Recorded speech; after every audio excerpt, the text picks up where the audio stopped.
Meanwhile, Iran's President Masoud Pezeshkian said the armed forces are acting with power to destroy enemy bases and will leave enemies hopeless. Pezeshkian said the Interim Leadership Council has begun its work under Article 111.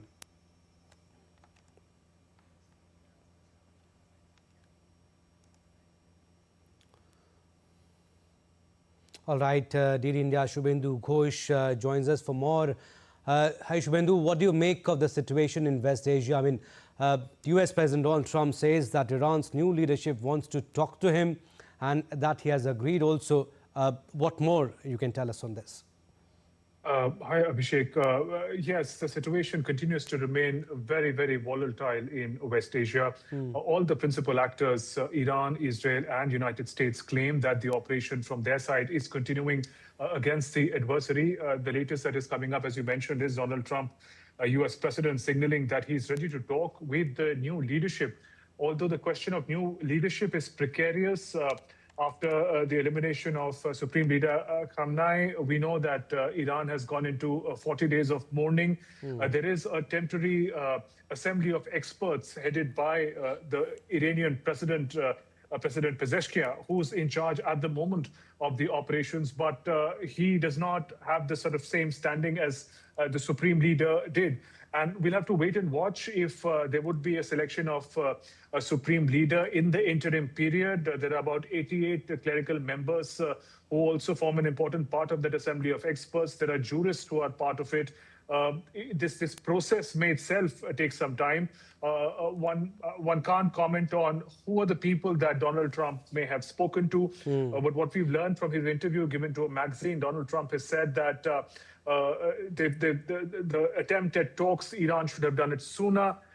Donald Trump said he wanted to resolve the issue through talks, but they delayed it to a great extent.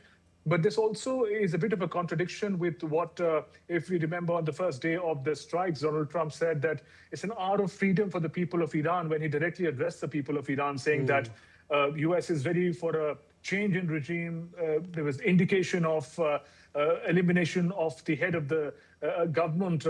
And in that sense, people must come and take over the government institutions. So these two statements are a bit in contradiction. So if there is someone in the present regime that Donald Trump is interacting with, in contradiction to his appeal to people of Iran to take over the institutions and topple the regime. So in that sense, mixed signals coming in, but some news of casualties for the United States was also reported today. As you mentioned, 3 US soldiers were reportedly killed in service, 5 wounded.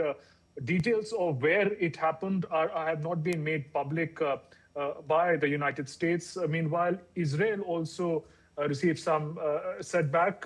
Beit Shemesh is in central Israel, a city where a civilian infrastructure was struck by a missile emanating from Iran. There have been multiple casualties there as well. Meanwhile, Israel says the operation against Iran continues. There are air raids that they claim are continuing. So in that sense, Abhishek, a lot of signals are coming in, but the situation, by and large, continues to remain very volatile. Situation remains grim, but Shubhendu, interim new leadership in Iran now.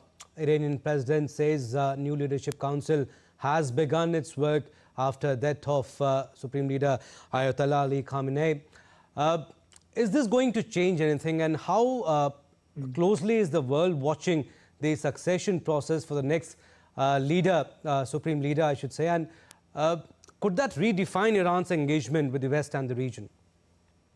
That's interesting, Abhishek. We'll have to see who is finally elected as a leader, because if it is the clerical team that is again going to be selecting the leader, then Supreme Leader Khamenei may have gone, but it is as an institution, as an ecosystem that had governed Iran for the past over 4 decades, led by earlier Khomeini and then Khamenei. That ecosystem continued. It is still going to be the clerical rule. It is still going to be the ideology that so far had ruled Iran. In that sense, the US would have to ask itself, what did it achieve by the elimination of the Supreme Leader? That the same politics of Iran is going to continue. We're also hearing name of Reza Pahlavi, but he is an outside actor to the current Iranian ecosystem. The current system will not be able to accept or adapt to Reza Pahlavi's incursion into the Iranian politics. So we'll have to wait and watch who's the person who's elected. But we also have to point out that the Iranians, it appears, were very prepared for eventuality. One, their response against US bases that happened very promptly as compared to what we saw in June last year when the nuclear targets were attacked. This time, on the same day itself, the Iranians launched missile. How successful they were is a different question. In Dubai, in Oman, Kuwait, some of the ports, in Dubai airport was also impacted. But it seems Iran was in anticipation of this sort of an action from US and Israel. Also, the clerical body, the Assembly of Experts seem to have swung into action quite immediately, although there is a 40 days of mourning that has been announced. But it seems institutionally there is a lot of resilience within Iran to be able to maintain a certain continuity of governance and government. And that appears like a bigger challenge. A lot of heads may have been eliminated from Iranian leadership, whether we talk about the Revolutionary Army or the Supreme Leader himself. But it appears that Iran has a certain plan B to quickly replace the top leadership. So that should be a cause of worry for US and Israel. It'll be also interesting to see what kind of extension to the conflict is Donald Trump looking at. His suggestion at talks does suggest that there is a possibility that some headway could be reached. But on that, Israel and US may not be on the same page. Yes, when are they going to talk? Who are they going to talk? Who's going to speak with? It's not been confirmed, but yes, latest that we can tell you is the situation remains volatile. No end in sight to the hostilities at the moment, only seems to escalate. We'll leave it at that for the time being, Shubhendu, but yes, we'll keep taking updates from you.